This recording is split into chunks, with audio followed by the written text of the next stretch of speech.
We're here today under very difficult circumstances with heavy hearts, as two of our citizens were gunned down in the city of Brockton 2 days ago.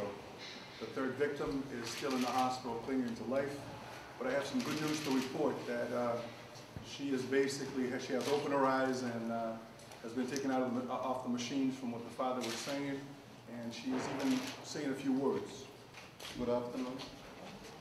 Just I want to say thank you for all the support.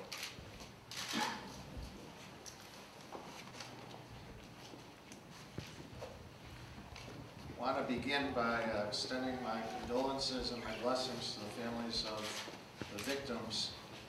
Secondly, I'd want to thank the police department, law enforcement here in the city of Brockton. It's their hard work and devotion that really allowed us to avert a huge disaster at our synagogue at Temple Beth on Wednesday evening. The third thing that I have to say is that silence is death, and we can't be silent any longer. We have to use this community, we have to raise our voices as one strong voice. And together, as a community, as people of different backgrounds, of different religious beliefs, of different colors of skin, together we can eradicate hate and racism and violence.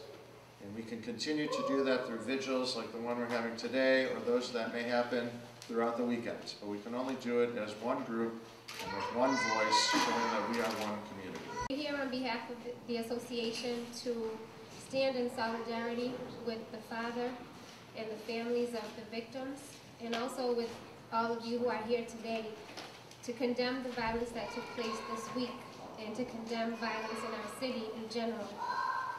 We want to express our sympathy because this crime obviously touches our community maybe more than others because of the ethnicity of the victims.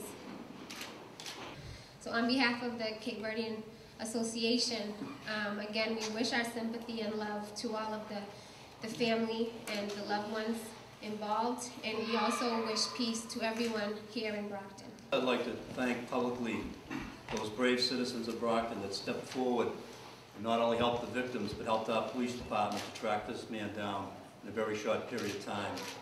And I also want to thank our police officers for their bravery during this chase, to be shot at and continue to go after this gentleman to make sure that the people of Brockton are safe, and we owe them a great deal of debt for that.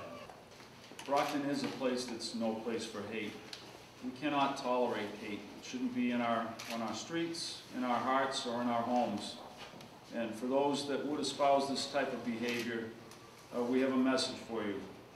We won't rest until you are safely incarcerated and locked away. Fortunately, we believe that this was the work of one individual and only one individual. But anybody that might have like-minded ideas should be put on notice right here and now that it will not be tolerated, and anybody that behaves in this manner will be caught and prosecuted to the fullest extent. Police officers in this occasion, once again, came through with flying colors, behaved very courageously in the face of imminent danger, and the citizens alike.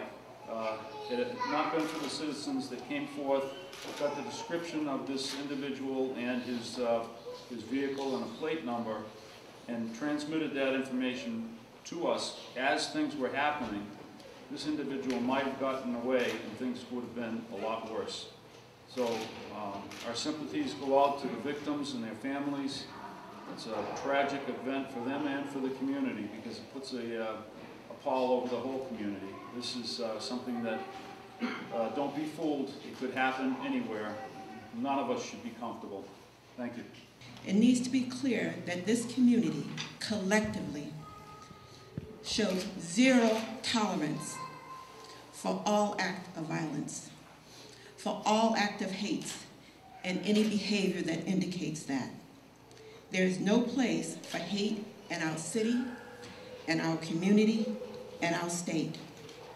Don't meet hate with hate. Let's come together collectively and say that this is our city, and in our city, there is no place for hate.